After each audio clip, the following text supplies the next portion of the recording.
chains. So you might be asking yourself, what are proxy chains? Well, proxy chains are a series of proxies that will basically give you anonymity or will anonymize anything that you're doing, whether it being you're performing an nmap scan, or you're performing a brute force attack, or you're performing SQL injection, or you're just browsing the web. This will basically anonymize anything that you're doing. Now, you might be asking, what's the difference between a proxy and a proxy chain? Well, proxies are usually found in browsers, and they basically anonymize HTTP connections or web connections or things that you're doing on the internet. Whereas proxy chains will basically anonymize all the activities that you're doing. Now, when using the penetration testing distros, proxy chains are already installed. So I would recommend, if you're ever going to configure them, just use a penetration testing distro, as it'll be much easier. So in this video, you can already see that I'm using Kali Linux. That's because I just want it to be a bit diverse. I don't want to select one distro and go with that. I'm going to use the different distros because I know a lot of you have different distros, and you might feel that I'm ignoring those distros, but I'm not. So anyway, this is basically, proxy chains are installed on Parrot OS, on Kali Linux, or even on Black Arc. So since they're already installed, all you have to do is open the terminal like you always should, and we have to actually, to configure the proxy chains, we have to use the proxychains.configuration file, which can be found in the following directory. So the first thing, we're going to use the nano editor, and we're going to say etc or etc. That's the directory we're going to go into, because Kali Linux is already in the root directory. We then want to select the proxychains.configuration.conf. All right, that's the .configuration extension. All right, so enter. There we are. Very cool. So it's using the nano editor, and it's going to open the file. So we're using proxychains.configuration version 3.1. that comes in the latest distros. Now let's start with the first thing that might appear new to you guys, is these hashes here, or these hashtags as they are called. Well, basically the hashes are just comments in the configuration file. Now what I mean is, if you ever have done programming, you know that when you comment, it's just for documentation. Well, these are actual commands, but they've been commented to turn them off. So I'll get to turning them off in a second, so don't worry about the hashes. Now, another important thing is this line here. Now, HTTP SOCKS4, SOCKS5, tunneling proxy with DNS. These are basically the formats of proxies. HTTP proxies are, you're very familiar with them. They're being used in the Tor browser. SOCKS4 are really not popular anymore, but they anonymize pretty well. And SOCKS5 is what what I would recommend and what we're gonna use in this video. And they'll basically they'll anonymize everything that you're doing on your system. Alright, so we have explained what that is. Now let's go down here into a dynamic chain. Now this is the most important thing here. Dynamic chains are the most stable and the fastest proxies that you can use. And basically the difference between a dynamic and strict and even a random chain. By the way, if you want to scroll down the configuration file, use your mouse wheel or use the arrows. I find the arrows much better because I can specify with a button or a key. So as you can see, one of the lines is uncommented. We have the random chain. Now don't worry about that. Let's actually just comment that for this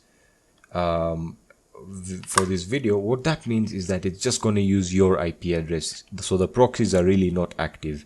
If we want to activate a proxy, we'll remove this hash, and dynamic chains have been activated. So that means you're actually using a proxy right now. I'll get to configuring the proxy in detail just in a second. Now, dynamic proxies, each connection will be done via chain proxies. All right. So basically, this will go through a series of IP addresses or proxies in different countries, as we will specify down below in the configuration section. So the reason why this is the fastest is because basically it's going through what I would say is a very good system for proxies. As you can see, it's going to say here, all proxies chained in the order as they appear in the list. At least one proxy must be online. We already know that dead proxies are skipped, so it will not go through a dead proxy and then prompt you that the connection is not working. Just ignore strict chains for now. That's a bit of an advanced thing, but basically a strict chain will just stick to the IPs that you've given it or the proxies that you've given it, and it'll stay to in most cases it'll only use one of the proxies. Random chain is just a normal connection. Now, in proxy DNS requests, in this section here, I just want to explain something. This is usually where the beginners make mistakes. What this means, no leak for DNS data. What this means is usually when basically anonymizing your system, when you're performing anything really, you can use a proxy, but you have to also change your DNS. Alright, let me explain why. Most of the beginners will use a proxy and it'll change their location every 5 to 10 minutes or even faster than that. So it's bouncing all around the world. You're using different locations, but your DNS is in the country you're in.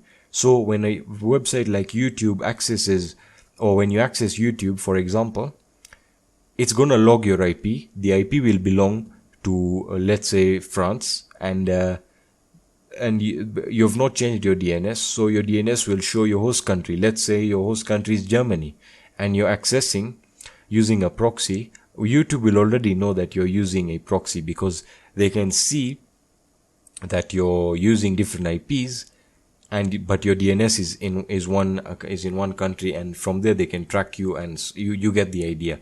So always change your DNS whilst using proxies. It just increases your anonymity and it makes you look a bit professional, not like a non-professional would go about it. So